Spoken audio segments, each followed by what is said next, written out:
और एक बार फिर से हम थोड़ा शॉर्टकट पे समझा रहे हैं आपको फिर, क्योंकि आज तो लिखना ही है ज़्यादा, क्योंकि कल लिख नहीं पाए थे। थोड़ा सा समझ लीजिए, जो कल की क्लास में नहीं थे उनके लिए भी हो जाएगा, और जिनको 2-3 बार समझाने का मतलब ही है कि आपको वो चीज़ें याद हो जाए। ठीक है, तो कोशिका में हमने आपको बताया था कि कोशिका में कई सारे कोशिकांग पाए जाते हैं, है ना। लाइसोसोम, राइबोसोम, गोल्जी बॉडी, ये सारी चीज़ें प्रेजेंट होती हैं। अब मैं खास चित्र नहीं बनाऊंगी कल, क्योंकि दिखा दिया था उसको बना के, बस समझाने के लिए आपको। हमने बताया था कि आपकी जो कोशिका होती है उसके बाहर एक झिल्ली होती है, जिसको हम क्या कहते हैं,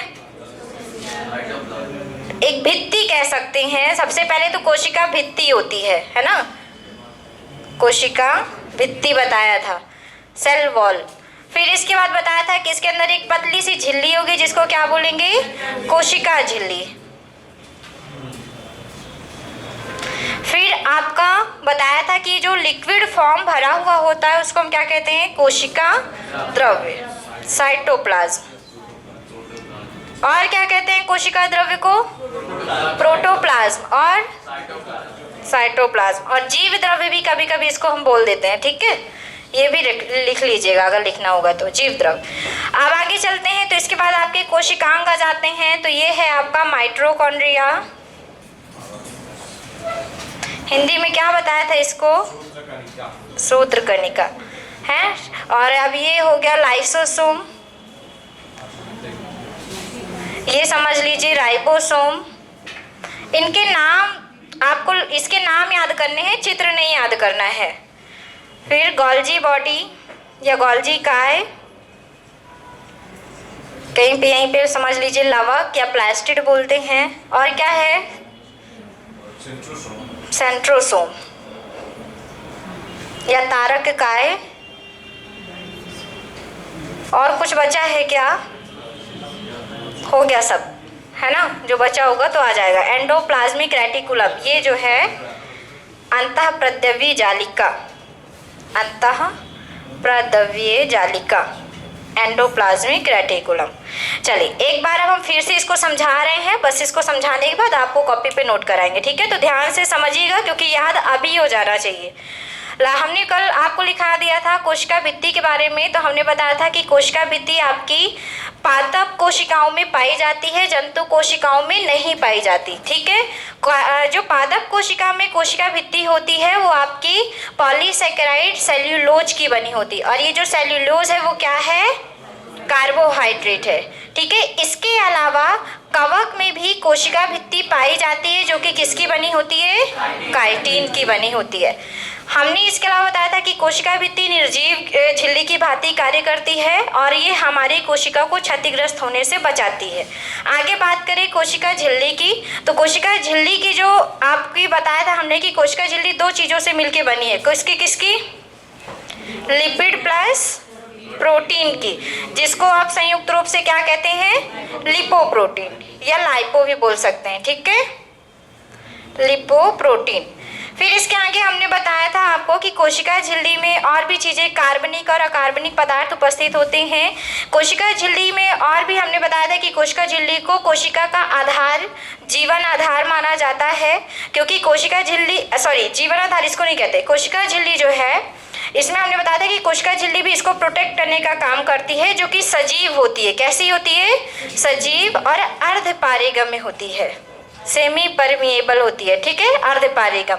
इतनी चीजें थी, 3 चीजें इसमें भी हैं, 3 चीजें उसमें भी थी। कोशिका द्रव्य की बात करें तो कोशिका द्रव्य की खोज हमने बताई थी, तो किसने की थी, डुजार्डिन ने की थी। और नामकरण किसने किया था, पुरकिंजे ने किया था। अगर कोशिका द्रव्य की बात करें तो कोशिका द्रव्य को हम प्रोटोप्लाज्म भी कहते हैं, और प्रोटोप्लाज्म थ्योरी दी थी वो किसने दी थी, मैक्स सुल्टर्स ने दी थी। किसने दी थी थ्योरी, मैक्स सुल्टर्स ने दी थी। आगे बात करें माइटोकॉन्ड्रिया की, बस हम फैक्ट बता रहे हैं आपको, कहानी नहीं बताएंगे आज। ठीक है, फैक्ट बस बता रहे हैं। माइटोकॉन्ड्रिया की खोज किसने की थी, अल्टमैन या अल्टमान भी कहीं कहीं लिखा रहता है, अल्टमैन ने की थी। नामकरण किसने किया था, पेंड्रा ने किया था। ठीक है, खोज अल्टमैन ने की थी, नामकरण बेंड्रा ने किया था। माइटोकॉन्ड्रिया को नहीं, वो गलत नहीं है, लेकिन आपको ऑप्शन में केल्कर नहीं मिलेगा, अल्टमैन ही मिलेगा, क्योंकि हर बार पेपर में अल्टमैन ही ऑप्शन में आता है, इसलिए बता रहे हैं, ठीक है। लेकिन वो सही है भी नहीं कुछ खास, क्योंकि उनका योगदान थोड़ा कम है, थे वो उस टाइम पे इनके साथ थे, लेकिन इनकी खोज का जो श्रेय होता है अल्टमैन को ही दिया जाता है। पेपर में अगर आता है, अगर समझिएगा तीनों के नाम आते हैं, केल्कर भी अगर आ जाता है समझिएगा, तब भी आप अल्टमैन को ही प्रेफरेंस देंगे, क्योंकि बहुत सारी बुक्स में आपके अल्टमैन का ही नाम है। और जब बुक्स बहुत सारी एक साथ एक नाम को बता रही हैं तो हम भी तो वही सही मानेंगे, हमने भी तो किताबों से ही पढ़ा है ना, अंतः ज्ञान नहीं है हमारे पास, हम भी किताब से ही पढ़ के आपको समझा रहे हैं, ठीक है। तो याद रखिएगा कि अल्टमैन ही आपका ऑप्शन सही होगा। नामकरण पे बेंड्रा ही है, इसके अलावा कोई नहीं है। माइटोकॉन्ड्रिया को हमने बताया था कि क्या कहते हैं, इसको पावर हाउस कहते हैं, ऊर्जा ग्रह कहते हैं या शक्ति ग्रह कहते हैं, क्योंकि यहाँ पे कार्बनिक पदार्थों का ऑक्सीडेशन होता है, ऑक्सीडेशन के बाद ऊर्जा उत्पन्न होती है, और ऊर्जा यहाँ से उत्पन्न होने के कारण इसको हम क्या कहते हैं, पावर हाउस कहते हैं। लाइसोसोम की बात करें तो लाइसोसोम की खोज डी डुबे ने की थी। और लाइसोसोम में कितने प्रकार के एंजाइम पाए जाते हैं, 24 प्रकार के। ये एंजाइम पाचन या भक्षण करने का काम करते हैं, जो आपकी कोशिका के अंदर मृत कोशिकाएं हैं, कोशिकांग है, और जो पदार्थ आते हैं उनका वो भक्षण करते हैं। और लाइसोसोम को हम क्या कहते हैं, कोशिका की आत्महत्या थैली। कभी कभी जब कोशिका फट जाती है और कभी कभी जब अचानक उसी क्षतिग्रस्त में लाइसोसोम फट जाता है तो उसका एंजाइम निकलकर सभी कोशिकाओं को स्वयं भक्षण कर लेते हैं, जिसके कारण कोशिका क्या हो जाती है, नष्ट हो जाती है, इसलिए लाइसोसोम को उसकी आत्महत्या थैली कहते हैं। राइबोसोम की खोज किसने की थी, पैलेट ने की थी, इसी कारण से हम इसको पैलेट कट भी कहते हैं। राइबोसोम की खास बात कि यहाँ पे प्रोटीन का संश्लेषण होता है, इसलिए इसको हम क्या कहते हैं, प्रोटीन फैक्ट्री कहते हैं। कोशिका की प्रोटीन फैक्ट्री किसको कहेंगे, तो याद रखेंगे राइबोसोम को कहेंगे। तारक काय की बात करें तो हमने इसमें बताया था खोज किसने की थी, बोबेरी ने की थी। सेंट्रोसोम, और इस सेंट्रोसोम की अगर बात करें तो हमने बताया था कि सेंट्रोसोम जो होता है किसमें नहीं पाया जाता, तो तंत्रिका कोशिका में। किसमें नहीं पाया जाता सेंट्रोसोम, तंत्रिका कोशिका, क्योंकि इसका विभाजन नहीं होता है, जन्म के बाद तंत्रिका कोशिका का विभाजन बंद हो जाता है। किसी भी कोशिका का विभाजन कब तक चलता है, जब तक हमारे शरीर की वृद्धि और विकास परिरूप नहीं हो जाती, मतलब जब तक हमारी बॉडी पूरी तरह से विकसित नहीं होगी तब तक हमारे सेल का डिवीजन होता रहेगा। आप ग्रोथ क्यों करते हो, सेल डिवीजन के कारण, ठीक है। अगर सेल बनना आपके शरीर में बंद हो जाए तो आप छोटे रह जाओगे, आपका विकास नहीं होगा, आप विकसित नहीं होंगे, ठीक है। तो याद रखिएगा तंत्रिका कोशिका में ये तारककाय नहीं पाई जाती। तारककाय किस समय आपकी कोशिका में काम करती है, कोशिका विभाजन के समय, ठीक है। किसके समय काम करती है, कोशिका विभाजन के समय। और किस भांति काम करती है, ध्रुव की भांति। किस भांति काम करती है, ध्रुव की भांति। हमने बताया था गोल्जी का है, तो गोल्जी का की खोज किसने की थी, कैमिलो गोल्जी। और ये जो गोल्जी बॉडी है इसको हम क्या कहते हैं, कोशिका का यातायात प्रबंधक कहते हैं, ठीक है। गोल्जी बॉडी को क्या बोलते हैं, कोशिका का यातायात प्रबंधक, क्योंकि कोशिका के अंदर क्या आएगा क्या बाहर जाएगा इसका निर्धारण कौन करती है, हमारी गोल्जी बॉडी, इसलिए इसको हम कोशिका का यातायात प्रबंधक कहते हैं। अब आते हैं अंतःप्रद्रवी जालिका, एंडोप्लाज्मिक रेटिकुलम। यह एक प्रकार की जाल केंद्र के चारों ओर बिछी हुई एक जालनुमा संरचना है। ये दो प्रकार की होती है, एक होती है स्मूथ, स्मूथ मतलब चिकना, ठीक है, और दूसरी होती है आपकी खुरदुरी, रफ, ठीक है। अब ये जो आपकी है तो जो स्मूथ होती है इसमें राइबोसोम नहीं लगे रहते, यहाँ पे प्रोटीन का संश्लेषण होने का काम होता है, लेकिन जो स्मूथ वाली होती है उसमें राइबोसोम उपस्थित नहीं होते, प्रोटीन का संश्लेषण काम नहीं होता। लेकिन जो रफ होती है, खुरदुरी अंतःप्रद्रवी जालिका होती है, इसमें राइबोसोम लगे होने के कारण यहाँ से प्रोटीन का निर्माण होता है। तो काम इसका क्या है, प्रोटीन बनाने का काम है, क्योंकि जिसमें राइबोसोम लगा होगा, राइबोसोम का एक ही काम है प्रोटीन बनाना, तो यहाँ पे भी प्रोटीन बनेगा। लेकिन जिसमें नहीं लगी होगी खुरदुरी नहीं होगी, जिसमें राइबोसोम प्रेजेंट नहीं होगा, तो प्रोटीन उत्पन्न नहीं करेगा। ये प्रोटीन क्यों उत्पन्न करते हैं? ये जितने भी आपके कोशिका द्रव्य में जो भी प्रोटीन की आवश्यकता होती है वो यहीं से मिलती है। यहाँ ये जो खुरदुरी टाइप में होती है, जो राइबोसोम लगे होते हैं, वो इसको प्रोटीन देते हैं। अब करते हैं लास्ट बात लवक की। लवक को हम प्लास्टिड बोलते हैं। लवक की खोज की थी E.H. हेकल ने। ये कल नहीं बताया था, इसको आज थोड़ा बता देते हैं।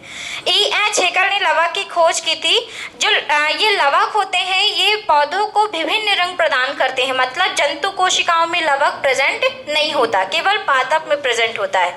लवक जो होते हैं 3 प्रकार के होते हैं। कोई बताएंगे कौन कौन से?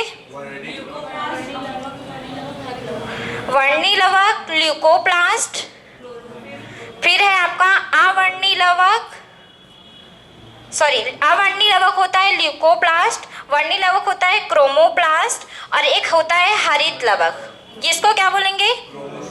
क्लोरोप्लास्ट। ठीक है, ल्यूकोप्लास्ट, क्रोमोप्लास्ट और क्लोरोप्लास्ट। क्लोरोफिल होता है, देखिए बताते हैं, समझिएगा। जो हरित लवक है उसी में प्रेजेंट होता है क्लोरोफिल, जिसको आप हरित लवक के नाम से भी हिंदी में जानते हैं। ठीक है, ये एक ऐसा लवक है जो पौधों को हरा रंग प्रदान करता है। हरा रंग जो भी कभी भी पूछ ले पेपर में कि पौधों में हरा रंग क्यों होता है, तो वो किसके कारण होता है? हरित लवक के कारण होता है। उसमें एक पिगमेंट उपस्थित होता है जिसको हम कहते हैं क्लोरोफिल, और यही क्लोरोफिल प्रकाश संश्लेषण की क्रिया में आपकी क्या करती है? सहायता, जिसके कारण से पौधों में क्या बनता है? भोजन। ठीक, अब थोड़ा सा समझिए वर्णी लवक। ऐसे लवक जो पौधों को विभिन्न रंग प्रदान करते हैं वर्णी लवक कहलाते हैं।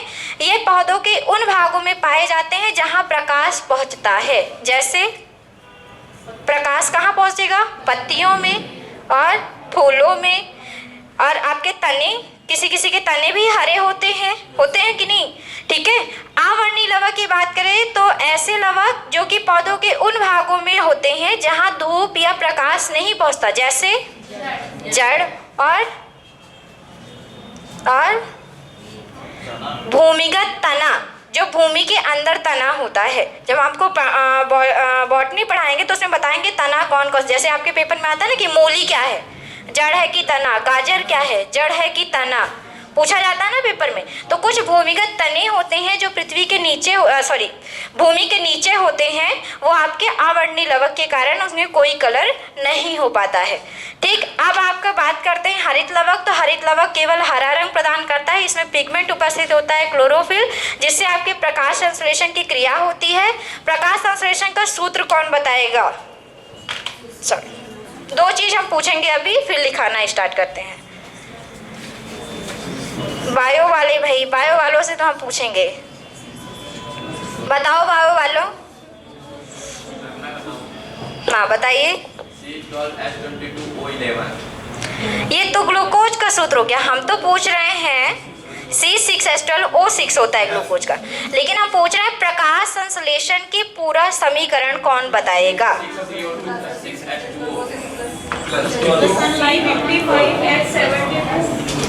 कोई बता रहा है सही? गर्ल्स में कौन बता रहे हैं भाई? बताओ बताओ, तो हम तो हैं ही सही करने के लिए।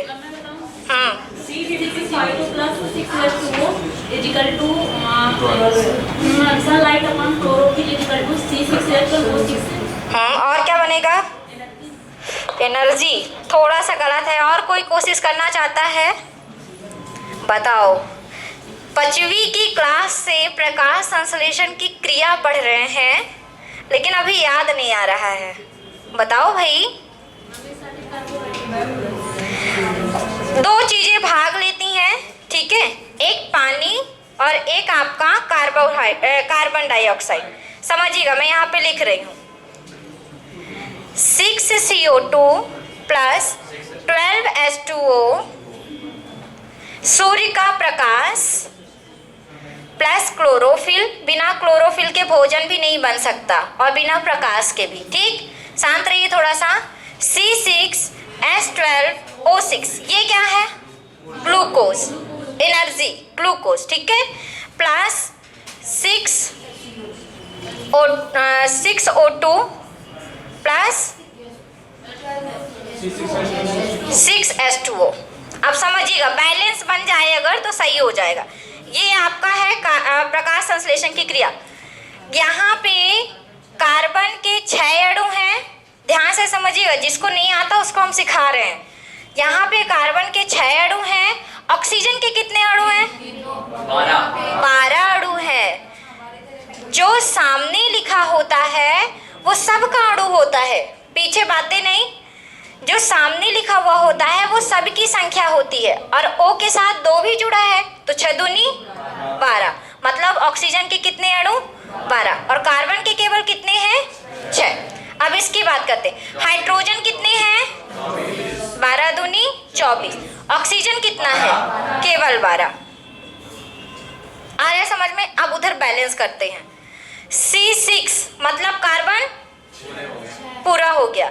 H12 तो इसका निकाल लो, H12 24 में से 12 चलेगा, कितना बचा? 12 चले गए, ठीक। O6 इसका भी निकाल लो, तो इधर कितना बचेगा? 6। अब बचा 6O2, तो ये पूरा का पूरा 12 हो जाएगा, इसको कैंसिल कर दो, पूरा खत्म। 6H2O, ऑक्सीजन के 6 अणु बचे हैं, सही है। हाइड्रोजन के 12 बचे हैं, 6 दूनी 12, सही है। आगे समझ में? बैलेंस ही सिखा रही थी, केमिस्ट्री का क्वेश्चन था यहाँ पे, है ना। तो याद रखिएगा कि प्रकाश संश्लेषण का सूत्र पेपर में तो नहीं आता, लेकिन अगर ये पूछ ले, इधर पूछ ले कि बताइए ऑक्सीजन के प्रकाश संश्लेषण की क्रिया के दौरान ऑक्सीजन के कितने अणु बनते हैं, तो कितने बनेंगे? 12 अणु बनते हैं। 6 दूनी 12, ये ऐसे लिखा गया है, इसको आप ऐसे भी लिख सकते हैं, 12O भी लिख सकते हैं, ठीक है। O2 ऐसे लिखते हैं, लेकिन ऑक्सीजन अगर बताया जाए तो यहाँ पे ऑक्सीजन के कितने अणु हैं आपके? 12। क्लियर हो गया सबको? अब एक लास्ट क्वेश्चन, फिर इसके बाद दिखाएं। क्लोरोफिल का सूत्र कौन बताएगा? वो हम पुरानी वाली क्लास में पढ़ा चुके हैं, तो पुराने वाले बच्चों से हम पूछ सकते हैं।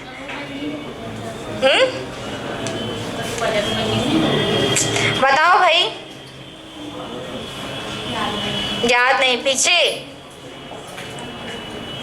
बताओ, कोई तो बताओ। बताओ मनोज, आप चेहरा छुपा रहे हो। वो तो ग्लूकोज हो गया, वो तो हम पहले बता चुके हैं।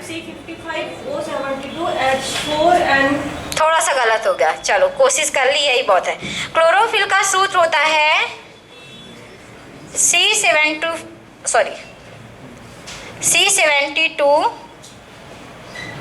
यही होता है ना, C55, हाँ, और H है वो पता नहीं, H72, O5 N4 Mg। Very good, complete कर दिया। मैग्नीशियम क्या है? एक धातु है। पेपर में क्वेश्चन यहाँ से बनता है कि क्लोरोफिल में कौन सी धातु पाई जाती है, तो याद रखेंगे मैग्नीशियम एक धातु है जो क्लोरोफिल में प्रेजेंट होती है, और ये क्लोरोफिल का सूत्र है। पेपर में नहीं आता, लेकिन पेपर से यहाँ से एक क्वेश्चन आता है, Mg क्या है, ठीक है, या फिर पूछ लेता है कि क्लोरोफिल में कौन सी धातु पाई जाती है, तो याद रखेंगे कौन सी पाई जाती है, Mg या मैग्नीशियम पाई जाती है। क्लियर हो गया सबको? अब लिखना स्टार्ट करो, आज हाथ थकेंगे। चलो, कोशिका द्रव्य कंप्लीट हो गया था ना पूरा।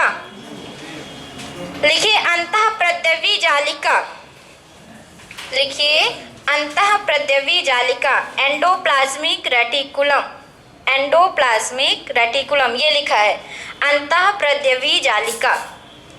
पीछे दिख रहा है अंतःप्रद्रवी जालिका, एंडोप्लाज्मिक रेटिकुलम। लिखिए, यह केंद्रक के चारों ओर, बातें नहीं, यह केंद्रक के चारों ओर, यह केंद्रक के चारों ओर फैला घना जाल होता है। यह केंद्रक के चारों ओर फैला घना जाल होता है। यह मुख्यतः 2 प्रकार के होते हैं। यह केंद्रक के चारों ओर फैला घना जाल होता है। यह मुख्यतः 2 प्रकार के होते हैं। यह मुख्यतः 2 प्रकार के होते हैं। पहला चिकना या चिकनी अंतःप्रद्रवी जालिका, चिकनी अंतःप्रद्रवी जालिका, चिकनी या स्मूथ, चिकनी अंतःप्रद्रवी जालिका, दूसरी खुरदुरी अंतःप्रद्रवी जालिका। पहला है स्मूथ एंडोप्लाज्मिक रेटिकुलम, दूसरा है आपका रफ एंडोप्लाज्मिक रेटिकुलम। लिख लिया। अब थोड़ा सा बस इसमें ये लिख लीजिए, स्टार पॉइंट बना के लिखिए, स्टार पॉइंट बना के लिखिए इसमें। खुरदुरी अंतःप्रद्रवी जालिका में, खुरदुरी अंतःप्रद्रवी जालिका में, खुरदुरी अंतःप्रद्रवी जालिका में राइबोसोम लगे होते हैं। खुरदुरी अंतःप्रद्रवी जालिका में राइबोसोम लगे होते हैं, राइबोसोम लगे होते हैं, जिसके कारण इनमें प्रोटीन का संश्लेषण होता है, जिसके कारण इनमें प्रोटीन का संश्लेषण होता है, जिसके कारण इनमें प्रोटीन का संश्लेषण होता है, संश्लेषण होता है। हाँ, चलिए लिखिए। अब अगला लिखिए राइबोसोम, राइबोसोम। अगला लिखिए राइबोसोम। पीछे कोई दिक्कत है? नहीं दिख रहा, नहीं समझ आ रहा, हमें बताइए क्या हुआ? केंद्रक क्या बोल रहे हैं? मुझे आवाज नहीं करी आप लोग। अच्छा, जैसे संश्लेषण बोला है मैंने, तो फॉर्मेशन लिख लीजिए वहाँ पे। निर्माण हो रहा है, उसका एक दूसरा अर्थ भी होता है निर्माण होना, है ना? हाँ, वो देखिए, नहीं नहीं नहीं, सिंथेसिस सही नहीं है, नहीं लिख सकते उसको आप। हाँ, बनना होता है, लेकिन यहाँ पे जो दूसरा वे बता रहे हैं इसमें ना, इसलिए सिंथेसिस नहीं लिख सकते यहाँ पे। चलिए लिखिए राइबोसोम। मतलब एक ही होता है, लेकिन मतलब अलग अलग जगह पे अलग अलग होता है। चलिए लिखिए राइबोसोम डाल के। राइबोसोम की खोज, राइबोसोम की खोज पैलेड, सामने लिखा हुआ है राइबोसोम के, राइबोसोम की खोज पैलेड ने की थी 1955 में। सन लिखना है तो लिख सकते हैं। राइबोसोम की खोज पैलेड ने सन 1955 में की थी, 1955 में की थी। लिख लिया। राइबोसोम को पैलेड कण भी कहते हैं, राइबोसोम को पैलेड कण भी कहते हैं, पैलेड कण भी कहते हैं, राइबोसोम को पैलेड कण भी कहते हैं, पैलेड कण भी कहते हैं। इस भाग में या इसमें, पैलेड कण भी कहते हैं, इसमें प्रोटीन का, इसमें प्रोटीन का निर्माण होता है, इसमें प्रोटीन का निर्माण होता है, इसमें प्रोटीन का निर्माण होता है। इसलिए इसे, इसमें प्रोटीन का निर्माण होता है, इसलिए इसे कोशिका की प्रोटीन फैक्ट्री भी कहा जाता है, कोशिका की प्रोटीन फैक्ट्री भी कहा जाता है, प्रोटीन फैक्ट्री ऑफ सेल, कोशिका की प्रोटीन फैक्ट्री कहा जाता है। आगे लिखिए, छोड़ तो नहीं रहा ना किसी का? लिखिए लिखेंगे राइबोसोम दो प्रकार के होते हैं, राइबोसोम दो प्रकार के होते हैं, राइबोसोम दो प्रकार के होते हैं। पहला है 70S, इधर लिखा हुआ है, पहला है 70S, दूसरा है 80S। ऊपर नीचे लिखेंगे क्योंकि एक एक लाइन इसमें लिखाना है हमको, ठीक है? पहला है 70S, दूसरा है 80S। अब S का है, थोड़ा सा ये भी समझ लो। S यहाँ पे यूनिट है जो कि आपके एक वैज्ञानिक ने दी थी, स्वेटबर्ग। तो S एक यूनिट है जो कि इन्हीं के नाम पे पड़ी है। इस यूनिट का नाम स्वेटबर्ग यूनिट। क्या नाम है इस यूनिट का? Svedberg unit. ये लिखा हुआ है, जिसको लिखना है वो लिख सकते हैं। S का फुल फॉर्म स्वेटबर्ग यूनिट, ठीक है? S क्या है? एक यूनिट है जिसको किसने दिया था? स्वेटबर्ग ने दिया था, इसलिए इसको पूरा नाम है स्वेटबर्ग यूनिट। क्लियर हो गया? यस में कोई कंफ्यूजन नहीं ना, ठीक है ना? एस का नाम पूछेगा भी नहीं कि एस क्या है। याद रखिएगा, दो प्रकार के राइबोसोम होते हैं, 70S और 80S। 70S के सामने लिखिए, 70S लिखा होगा, उसके सामने डैश करके लिखिए। यह प्रोकैरियोटिक कोशिकाओं में पाया जाता है। यह प्रोकैरियोटिक, हमने बताया था कि कोशिका दो प्रकार की होती है, प्रोकैरियोटिक और यूकैरियोटिक। तो 70S पे लिखेगा, यह प्रोकैरियोटिक कोशिकाओं में पाया जाता है। प्रोकैरियोटिक सेल में प्रेजेंट होता है, ठीक है। सेकंड लिखिए 80S, 80S, उसमें लिखिए 80S पे, यह यूकैरियोटिक कोशिकाओं में पाया जाता है। यह यूकैरियोटिक कोशिकाओं में पाया जाता है, प्रेजेंट इन यूकैरियोटिक सेल। हो गया? पेपर में ये क्वेश्चन आता है कि 80S प्रकार का राइबोसोम किस में प्रेजेंट होता है, तो याद रखें किस में होता है, यूकैरियोटिक, और 70S किस में होता है, प्रोकैरियोटिक। क्लियर? अब लिखिए, हाँ वो पाया जाता है प्रोकैरियोटिक में, लेकिन कुछ प्रोकैरियोटिक में, सभी प्रोकैरियोटिक में नहीं, इसलिए उसको लिखाया है। चलिए अब लिखिए लाइसोसोम, लाइसोसोम, लाइसोसोम, लाइसोसोम लिखिए।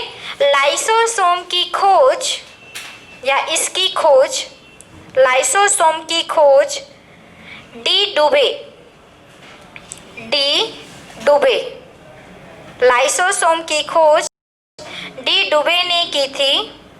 लाइसोसोम की खोज डी डुबे ने, सन लिखना है तो लिख लीजिए 1958 में की थी, 1958 में की थी, 1958 में की थी। आगे लिखिए, इसमें 24 प्रकार के एंजाइम पाए जाते हैं। इसमें 24 प्रकार के एंजाइम पाए जाते हैं। इसमें 24 प्रकार के एंजाइम पाए जाते हैं। इसका प्रमुख कार्य, इसका प्रमुख कार्य बाहरी पदार्थों, इसका प्रमुख कार्य बाहरी पदार्थों तथा मृत कोशिकाओं, मतलब मरे हुए जो कोशिकाएं होती हैं, डेड सेल, मृत कोशिकाओं का भक्षण करना है। इसका प्रमुख कार्य बाहरी पदार्थों एवं मृत कोशिकाओं का भक्षण करना है। डेड सेल का, डेड सेल को डाइजेस्ट करने का काम करना है, भक्षण करना या पाचन करना, ठीक है, दोनों एक ही चीज है। वहां पे लिख लिया। आगे लिखिए, जब किसी कारणवश, किसी रीजन से, जब किसी कारणवश कोशिका क्षतिग्रस्त, डिस्ट्रॉय, ठीक है, जब किसी कारण से क्षतिग्रस्त हो जाती है तो लाइसोसोम फट जाते हैं, तो लाइसोसोम फट जाते हैं, लाइसोसोम फट जाते हैं। इसमें मौजूद एंजाइम, इसमें उपस्थित या प्रेजेंट, ठीक है, इसमें मौजूद एंजाइम अपनी ही कोशिका को, इसमें मौजूद एंजाइम अपनी ही कोशिका को पाचित कर लेते हैं, डाइजेस्ट कर लेते हैं, अपनी ही कोशिका को पाचित कर लेते हैं। लिख लिया? पाचित कर लेते हैं, जिससे कोशिका नष्ट हो जाती है, जिससे कोशिका नष्ट हो जाती है, जिससे कोशिका नष्ट हो जाती है। इसलिए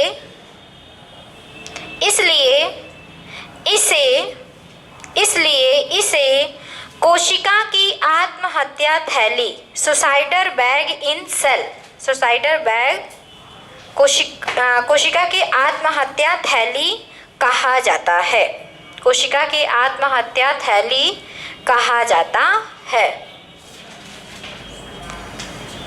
स्टार पॉइंट बनाइए इसका। लिखिए, यह मैमल यह स्तनधारियों के आरबीसी में नहीं पाया जाता है। ये क्वेश्चन आ चुका है पेपर में। स्तनधारी मतलब मैमल्स, ठीक है।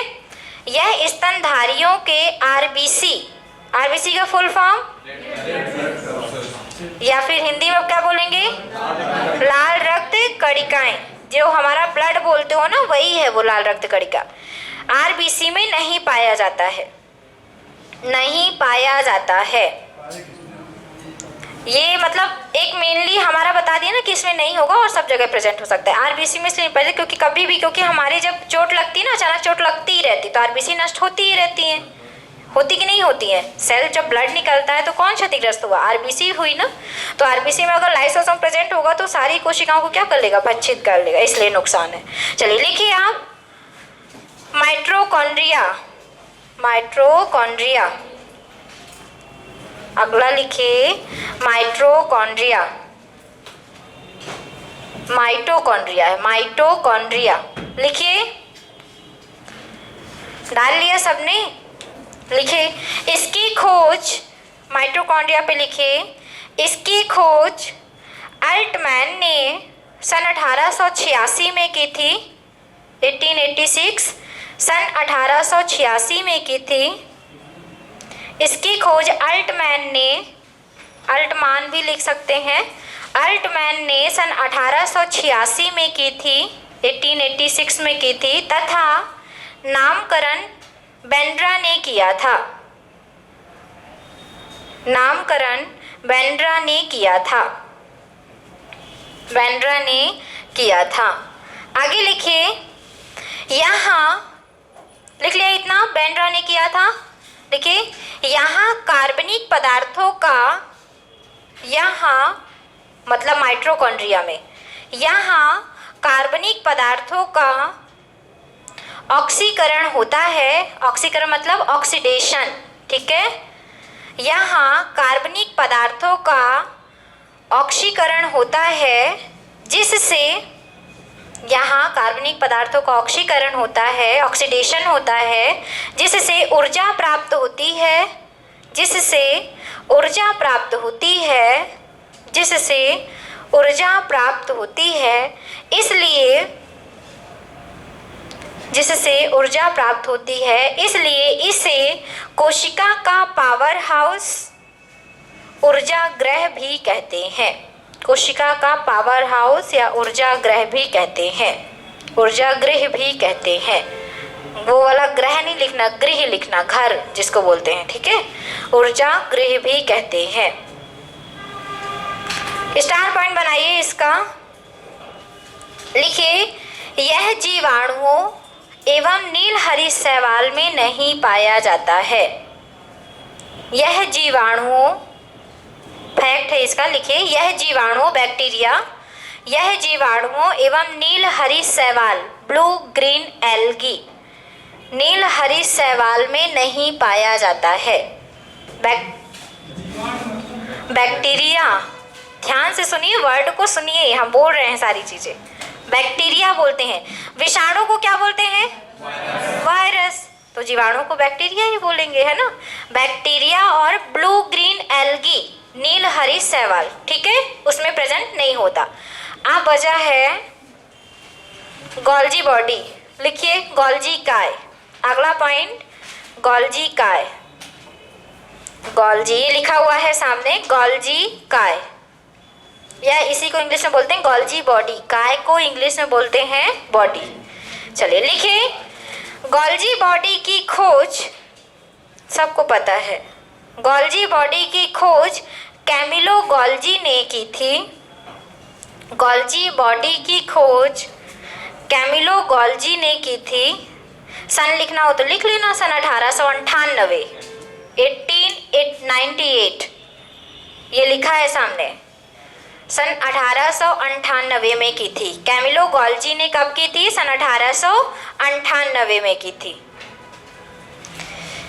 इसे पादप कोशिका में, लिखिए आगे, इसे पादप कोशिका, प्लांट सेल, इसे पादप कोशिका में क्या कहते हैं? कौन बताएंगे?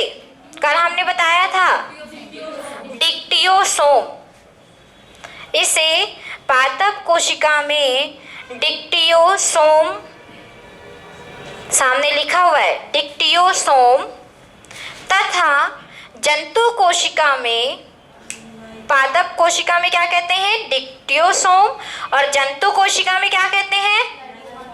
लाइपोकॉन्ड्रिया।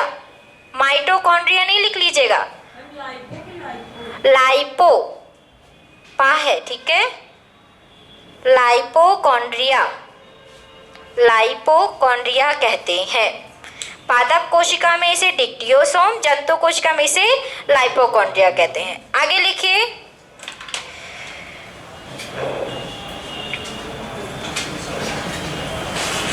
लिखेंगे गोल्जी बॉडी के माध्यम से, गोल्जी बॉडी के माध्यम से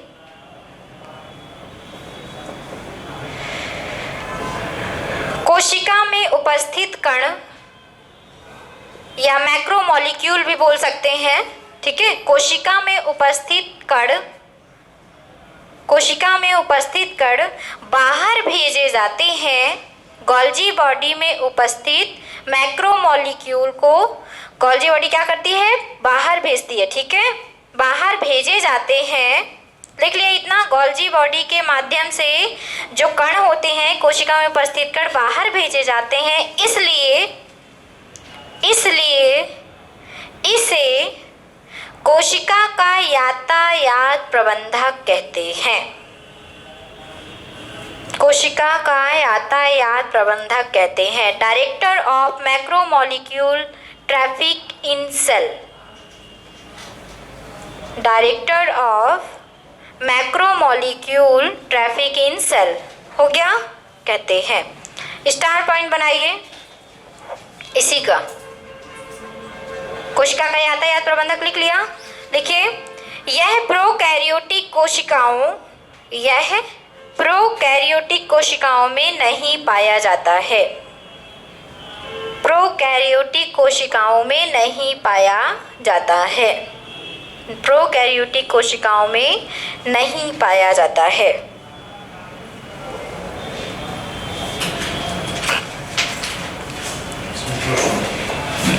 सेंट्रोसोम डालिए अब, तारक काय, हिंदी में कहते हैं तारक काय या इंग्लिश में कहते हैं सेंट्रोसोम, सेंट्रोसोम। अगला पॉइंट है सेंट्रोसोम। लिखिए सेंट्रोसोम में इसकी खोज 1888 1888 ये लिखा है सामने, ठीक है, 1888 में किसने की थी?